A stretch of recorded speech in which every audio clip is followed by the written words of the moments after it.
সকালের ব্রেকফাস্টটা যদি এই রকম হয় তবে কেমন হবে বলুন তো।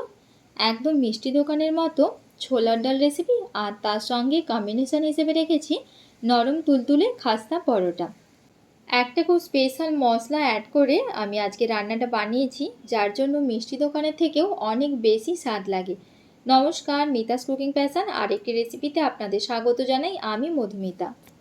এখানে 1 কাপ ছোলার ডাল, মানে চা কাপের 1 কাপ, যে চা কাপের ছোট কাপগুলো হয় সেই চা কাপের 1 কাপ ছোলার ডাল ওভারনাইট ভিজিয়ে রেখেছিলাম। তা না হলেও 3 থেকে 4 ঘন্টা ভিজিয়ে নিলেও চলবে। তারপর এখানে আমি একটি বড় সাইজের আলু নিয়েছি, আর আলু ছালটা ছাড়িয়ে নিয়ে এইভাবে এটাকে ডুমো ডুমো করে কেটে নিচ্ছি। তবে ডুমোগুলো একটু বড় সাইজ করে আমি রেখেছি, যেহেতু এটা আমি প্রেসারে দেবো, আর যাতে একদম গলে না যায়। খুব ছোট করে কাটলে আলুগুলো গলে যাওয়ার চান্স থাকে। তারপর ছোলার ডাল এবং আলু আবারও খুব ভালো করে ধুয়ে নিয়ে প্রেসারের মধ্যে অল্প জল সহযোগে আমি মোটামুটি লো আঁচে একটা সিটিতে বসিয়ে দিয়েছি। এরপর আমি পরোটাটার জন্যে ময়ানটা দিয়ে নিচ্ছি।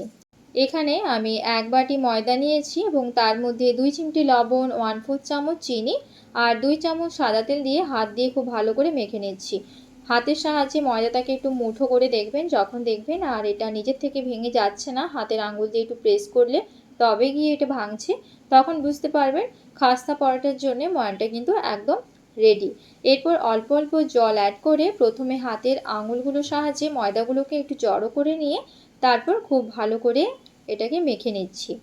প্রথমে কিন্তু একসঙ্গে খুব বেশি জল দেবেন না, অল্প অল্প জল দিয়ে এইভাবে মেখে নিতে হবে।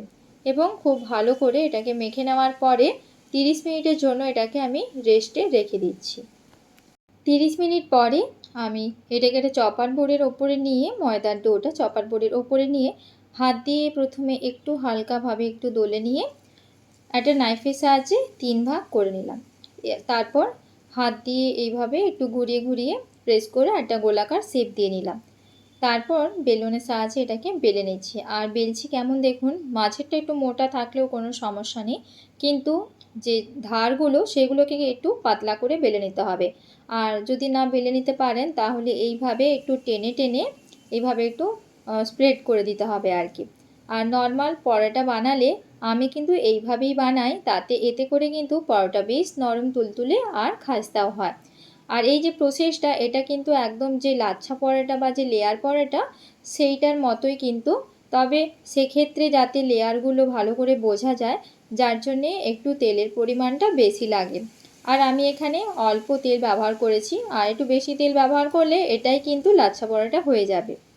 আর এইভাবে কিন্তু র্যাপ করে রেখে দিলাম, আর বাকিগুলোও সেম প্রসেসে আমি বানিয়ে নেব। আর এইভাবে একবার আপনারা আমার মতো এভাবে পরোটা বানিয়ে দেখবেন, এতে করে পরোটা কিন্তু সত্যিই খুব নরম তুলতুলে আর খাস্তা হয়। আর যে কম্বিনেশন যেটা ছোলার ডাল, সেটার সঙ্গেও খেতে কিন্তু বেশ ভালো লাগে। আর ছোলার ডাল রেসিপিটা কিন্তু মিষ্টি দোকানের থেকে এক্সট্রা কিছু মশলা অ্যাড করে আমি এটাকে একটু বেটারভাবে বানিয়েছি। মিষ্টি দোকানে কিন্তু অত ভালো করে ওরা বানায় না, মোটামুটি একটা স্পাইসিস অ্যাড করে ওরা বানিয়ে দেয়, আর তাতেও কিন্তু স্বাদ অনেক ভালো লাগে। তবে বাড়িতে বানালে সেই স্বাদের তো কোনো তুলনাই হয় না, আমরা সব কিছুই একটু বেশি বেশি ব্যবহার করি। তবে হ্যাঁ, হেলদি খাবারের জন্য তেলটা কিন্তু কম ব্যবহার করতেই হবে। এইবার সেই সিক্রেট মশলা বাড়িতে আমরা যাতে একটু বেটারভাবে এটাকে বানিয়ে নিতে পারি, যার জন্য একটা কড়াইতে 1 চামচ ধনে, মৌরি এবং জিরে দিয়ে খুব ভালো করে রোস্টেড করে নিয়ে এটাকে হামাদিস্তায় নিয়ে খুব ভালো করে এটাকে গুঁড়ো করে নিয়েছি। আমি একটা পাত্রের মধ্যে একসঙ্গে ধনে, মৌরি এবং জিরে রাখি এবং সেখান থেকেই ছোটো চামচের 1 চামচ নিয়ে আমি ওটাকে রোস্টেড করে গুঁড়ো করে নিয়েছি। এরপরে হামাদিস্তাতে আমি 1 টুকরো আদা নিয়ে সেটাকেও এইভাবে ক্রাশ করে নিয়েছি। খুব মিহি করে কিন্তু বাটার প্রয়োজন নেই আদা, অল্প একটু ক্রাশ করে নিলেই হবে। এরপর ছোলার ডাল এবং যে আলুটা সেটা কিন্তু সেদ্ধ হয়ে গেছে, আর সেটাকে আমি একটু ছেঁকে রাখলাম। এরপর ডালের মধ্যে ফোড়ন দিয়ে নেব, যার জন্য কড়াইতে সামান্য একটু সর্ষের তেল নিয়ে তার মধ্যে দিয়েছি 2টো শুকনো লঙ্কা ফোড়ন। এবং শুকনো লঙ্কাগুলো থেকে যতক্ষণ না একটু বেশ ঝাঁঝালো ভাজা ভাজা গন্ধ বের হচ্ছে ততক্ষণ এটাকে ভেজে নেওয়ার পরে হাতের মাপ করে একটু সামান্য 5 ফোড়ন আর দিয়েছি গ্রেট করে রাখা আদা। তারপর দিলাম সেদ্ধ করে রাখা ছোলার ডাল এবং আলু এবং সামান্য একটু মিশিয়ে নিয়ে তারপর এটার মধ্যে সেদ্ধ করে রাখা ডালের জলটাও দিয়ে দিলাম। এরপর এর মধ্যে আমি অ্যাড করছি লবণ। লবণটা এখানে ব্যবহার করেছি 1/2 চামচের একটু বেশি আর 1 চামচের একটু কম, আর ছোট চামচের 1 চামচ হলুদের গুঁড়ো। এখন ভালো করে মিশিয়ে নিয়েছি। আর লবণটা অবশ্যই স্বাদ অনুযায়ী ব্যবহার করতে হবে। খুব বেশি লবণ কিন্তু ভালো লাগে না। লবণ কম হলে ঠিক আছে, বাট বেশি হলে কিন্তু খারাপ হয়ে যায় রান্নাটা। তারপর এর মধ্যে যে ভাজা মশলাটা সেটা দিয়ে দিলাম। আর অবশ্যই কিন্তু এই ভাজা মশলাটা ব্যবহার করতেই হবে। তবেই কিন্তু মিষ্টি দোকানের মতো স্বাদ আসবে এবং সেটার থেকে একটু বেশি স্বাদ হবে। সামান্য একটু চিনি ব্যবহার করছি, সামান্য বলতে 1/4 চামচ। আর ছোলার ডাল আর আলুর যেহেতু একটা মিষ্ট ভাব থাকে, সেই জন্য চিনিটা কিন্তু অবশ্যই একটু বুঝে দেবেন। তবে মিষ্টিটা কিন্তু অবশ্যই দরকার এই ডালটাতে, যেহেতু মিষ্টি দোকানে স্টাইলে বা হালুয়াই স্টাইলে রান্নাটা, সেখানে দেখবেন যে একটু মিষ্টি ভাব থাকে।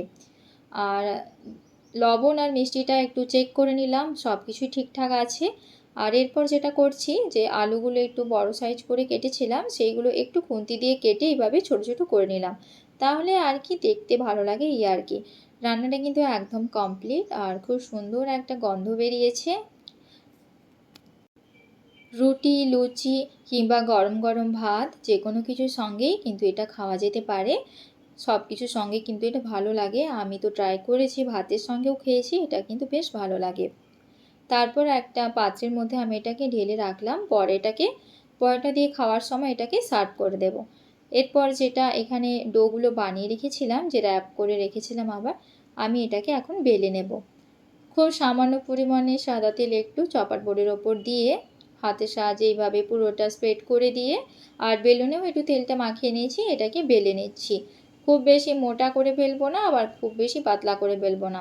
একটু পাতলা করে তো বেলবই, তবে এতটাও পাতলা নয় যে হাতের আঙুলটা এপার ওপার দেখা যাবে।